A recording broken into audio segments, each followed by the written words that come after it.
안녕하십니까. Y타임스 논평의 추부길입니다. 문재인 대통령이 외국만 나가면 사고를 치죠. 이번에 또 사고 쳤습니다. 중국에 가가지고 트럼프의 뒤통수를 쳤는데요. 트럼프 대통령과의 공조 대신에 시진핑의 손을 잡았습니다. 또 홍콩은 중국의 내정이라고 그러면서 중국의 손을 들어줬습니다. 앞으로 큰 파문이 일 수 있는 소지가 있습니다. 오늘 이 한중 정상회담이 갖는 5가지 치욕과 문제점들을 꼼꼼하게 따져보겠습니다. 한마디로 말씀드려서 한중 정상회담은 국격을 무너뜨린 것이라 이렇게 평가할 수 있을 겁니다. 지난 2017년 12월 혼밥 논란을 일으켰던 베이징에서의 한중 정상회담 이후에 문재인 대통령은 또다시 베이징을 방문해서 정상회담을 가졌습니다. 2018년 11월 파푸아뉴기니에서 열렸던 에이펙 정상회의에서 시진핑 주석을 만났을 때 2019년 올해 남북한을 동시에 방문하겠다고 약속을 했었죠. 그런데 그게 이루어지지 않은 상태에서 또다시 이번에 또 베이징을 방문해가지고 정상회담을 한 겁니다. 이번 회담은 사실 쓰촨성 청두에서 열리는 한중일 정상회의 참석차 가는 길에 베이징을 들러서 시진핑 주석과 만난 겁니다. 한중일 정상회의에는 시 주석이 참석하지 않고 리컨창 총리가 주재하기 때문에 그렇습니다. 2017년 7월 G20 정상회의 참석차 베를린에 들렸을 때 처음 만났고요. 4달 후인 11월에 에이펙이 열리는 베트남에서 두 번째로 만났습니다. 그리고 12월 달에 베이징으로 가가지고 정상회담을 열었었죠. 그리고 11달 후죠. 2018년 11월 에이펙에서 또다시 이 시진핑 주석을 만났습니다. 그때는 파푸아뉴기니였고요. 그리고 2019년 서울 방문을 약속했음에도 불구하고 성사되지 않았던 겁니다. 특별히 지난 6월에는 구체적으로 시진핑 주석이 한국 방문이 논의되다가 좌절된 바 있죠. 우리 신문은 그때 시진핑 주석이 한국에 오지 못한다 그러면서 단독으로 보도를 한 바 있습니다. 우리 Y타임스 5월 22일자를 참고해 보시면 자세히 아실 수 있습니다. 당시 우리 외교부는 이 시진핑 주석의 방한에 대해서 큰 기대를 가지고 있었는데 중국은 미국과 북한과의 관계를 고려해 가지고 아예 방한 계획조차 세우지 않았다 하는 것을 우리 신문이 단독으로 보도를 했었습니다. 그리고 이번에 또다시 베이징으로 가가지고 마치 황제를 아련하는 것 같은 그런 모습으로 시진핑 주석을 만났고 또 이어서 이제 원래 계획이 있었던 청두로 가가지고 한중일 정상회의에 참석하게 된 겁니다. 특히 시진핑 주석이 한국 방문을 약속했음에도 이번에 또다시 베이징으로 가가지고 정상회담을 했다는 것은 외교적으로도 문제가 있는 아주 큰 결례라고 할 수 있죠. 더더욱 문제는 이번 한중 정상회담에서 논의된 내용들이 대한민국의 국격을 현저하게 훼손을 했고 국익에도 상충된다는 것을 들 수 있을 겁니다. 5가지를 제가 꼼꼼히 따져보겠습니다. 첫째는 홍콩은 중국의 내정이라 그러면서 중국의 손을 들어줬다는 겁니다. 이번 정상회담에서 가장 큰 논란을 일으킨 부분이 바로 이겁니다. 문재인 대통령이 홍콩과 신장 문제에 대해서 이건 중국의 내정이다 이렇게 말했다는 겁니다. 청와대는 여기에 대해서 침묵을 했는데 중국의 언론들이 이를 속보로 대대적으로 보도를 했습니다.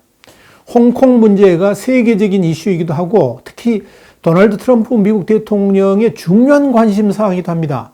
그런데 이것을 중국의 내정이라고 이렇게 밝힘에 따라서 홍콩 시위 자체를 반대하는 것이 되어버렸고요. 더 크게는 미국의 대중국 정책 그리고 인권 정책에 반기를 든 셈이 되어버렸습니다.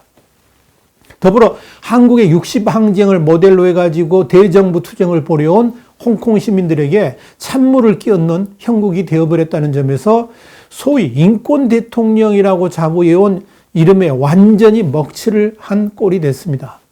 물론 청와대는 문 대통령이 그런 발언을 한 사실이 없다라고 부인했습니다만은 여기에서 경샹 외교부 대변인, 중국 대변인이죠. 23일 오후에 브리핑을 하는데 해당 보도에 대해서 논평을 해달라 기자들이 그렇게 물어보니까 이 표현은 사실에 부합한다. 그는 기본적인 사실을 말했다 그러면서 보도가 사실이라는 취지로 답변을 했습니다. 그러니까 문재인 대통령의 발언이 사실이었다는 걸 확인한 거죠. 문재인 대통령의 이런 발언은 일본의 아베 총리하고는 확연하게 구별이 됩니다. 아베 총리는 홍콩 정세에 대해서 매우 우려하고 있다 그러면서 자제하는 대응과 사태의 조기 수습을 바란다 그랬습니다. 또 중국의 신장 자치군의 유교적 인권 상황에 대해서도 투명성을 가지고 설명해야 된다라고 언급을 했습니다. 여기에 대해서 시 주석은 기분 나쁜 투로 그렇게 대답을 했죠. 중국의 내정 문제라 이렇게 말했다는 거죠. 이것이 바로 문재인과 아베의 차이입니다.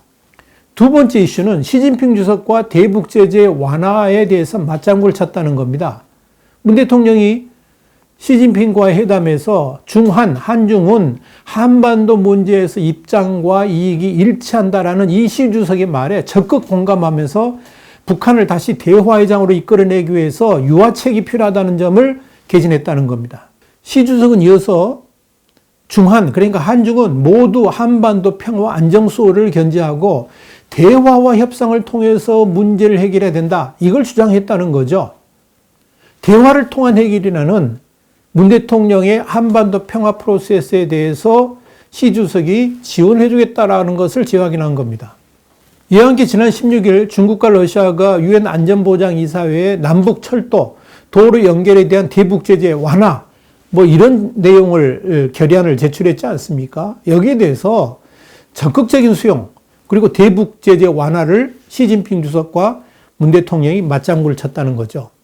이건 우선 대북 제재 압박 수위를 올리고 있는 미국의 방향과 완전히 어긋납니다. 미국은 이미 중국과 러시아의 대북 제재 완화 결의안에 대해서 분명한 반대 의사를 표명했거든요. 그런데 정작 미국과 적극 공조를 해야 될 한국이 미국의 편이 아니라 중국과 러시아의 편에 서 가지고 미국의 입장을 뭉개버린 겁니다. 한마디로 미국과의 공조를 거부한 것이나 다름없습니다. 문제입니다. 세 번째 이슈는 북한 도발이 임박한 상황에서 또 남북철도 문제를 꺼냈다는 겁니다. 지금 한반도는 북한의 김정은이 지시했던 연말 시한 때문에 지금 엄중한 가운데 빠져 있지 않습니까? 그런데 문 대통령은 중국 측에 또 한 번 한반도 평화체제를 언급하면서 남북철도 그리고 동아시아 철도 공동체를 꺼냈습니다. 시진핑 주석과의 한반도 평화 공동체 언급에 이어서 리커창 총리를 만나서도 청두에서 유럽까지 1만여 킬로미터에 이르는 고속철도를 언급하면서 끊어진 남과 북의 철도와 도로를 완전히 잇고 또 한반도에서 중국, 유럽까지 그물망처럼 연결되는 유라시아 물류 이런 철도 이런 걸 완성하는 거 그래가지고 다자평화 체제를 구축하자 이런 동아시아 철도 공동체 문제에 대해서 적극적으로 협력하겠다. 동반자가 되어달라. 이런 이야기를 한 겁니다. 또 문 대통령은 1대1로 구상에 대해서 적극적인 참여를 요청했습니다. 문제는 당장이라도 북한이 도발할 수 있는 엄중한 상황에서 남북철도를 논의하는 것이 과연 맞는 것인가 하는 문제. 그리고 또 미국이 봉쇄하려고 하는 1대1로에 한국이 적극 참여하기로 했다는 점, 이 문제가 좀 있습니다. 이걸 동맹국인 미국이 어떻게 받아들일지 한 번이라도 고려를 해봤는지 모르겠습니다. 네 번째 이슈는 북한에 대한 경고나 우려 표명도 없이 그저 대화만 강조를 했다는 겁니다. 이번 정상회담에서 참으로 한심한 것 중에 하나가 임박한 북한의 도발에 대해서 문재인 대통령이 북한에 대한 경고나 우려 표명을 한 번도 하지 않았다는 겁니다. 중국과의 공조를 통해서 북한을 압박하려고 하는 시도조차 하지 않았다는 겁니다. 시진핑 주석은 대화와 협상을 꺼냈고요. 문재인 대통령은 대화의 모멘텀만 강조했습니다. 특별히 중국 측 발표문에는 비핵화라는 단어조차가 한 번도 나오지 않습니다. 그건 뭐냐? 북한의 비핵화 문제는 아예 논의되지 않았다는 이야기죠. 이건 북한에게도 아주 잘못된 메시지를 던져줄 수 있습니다. 지금 김정은이 미국을 향해서 막말도 하고요. 도발도 하려고 하는 태도가 있는데 이걸 오히려 옹호하는 듯한 오히려 불러일으킬 수 있기 때문에 그렇습니다. 이건 북한에 대한 대응을 한국은 좀 빠지고 미국 혼자 하라. 이것하고 다름없는 거 아니겠습니까? 미국으로서는 당혹스러울 수밖에 없는 대목이죠. 마지막 다섯 번째 이슈는 사드 이후의 한중 관계 복원 문제는 아예 다루지도 않았다는 겁니다. 사실 이번 정상회담의 가장 중요한 이슈가 되어야 될 문제가 바로 이겁니다. 고고도 미사일 방어, 그러니까 사드 체계 배치 이후에 3년여 동안에 냉랭해진 한중 관계의 복원. 이게 제일 중요하죠. 당연히 중국의 한국 단체 여행 금지, 그리고 대중문화 규제 조치, 이걸 한류 제한령, 한한령이라고 그러는데 이걸 당연히 철폐를 요구했어야 되는 거 아닙니까? 그런데 문재인 대통령은 여기에 대해서 중국의 눈치만 봤을 뿐 아예 요구조차도 하질 않았습니다. 심지어 한국과 중국은 운명 공동체라는 표현까지 했음에도 불구하고, 그리고 중국에 협력하겠다 그랬음에도 불구하고 정작 우리의 이익과 직결된 한한령에 대해서는 구체적인 언급을 하지 않았다는 겁니다. 오히려 시 주석이 뭐라 그랬냐? 사드 문제가 타당하게 해결되길 바란다 그랬거든요. 여기서 이 타당하게 해결된다는 게 무슨 말입니까? 사드 철수하라는 이야기죠. 우리는 이미 사드 추가 배치하지 않겠다. 미국의 미사일 방어, 그러니까 MD 체계에 들어가지 않겠다. 한미일 군사동맹으로 발전시키지 않겠다. 이 3부를 약속하면서 사드 문제는 없었던 걸로 하기로 했는데 전혀 지금 그런 게 아니잖아요. 사드 문제가 하나도 해결되지 않았다는 거죠. 그걸 이번에 해결할 노력도 하지 않았다는 겁니다. 이번에 한중 정상회담은요, 우리가 지금 얻은 게 하나도 없다는 거, 특별히 시진핑 주석의 한국 답방조차도 약속을 받지 못했다는 거, 참 허망한 결론을 내렸다, 이렇게 볼 수 있습니다. 시진핑 주석이 가까운 시일 내에 서울에서 다시 만날 수 있었으면 좋겠다라고 요청을 했는데 시 주석은 그냥 검토하겠다는 말만 했을 뿐 확답을 해주지 않았습니다. 분명한 것은 내년에도 북한 문제가 극적으로 해결되지 않는 한 시진핑 주석이 한국에 온다는 게 쉽지 않다는 거죠. 이건 우리 신문이 이미 예측을 한 바 있습니다. 지난 11월 1일 날 우리 YT임에서 구체적으로 보도를 했고요. 우리 YTV 269회에서 자세히 설명을 드렸습니다.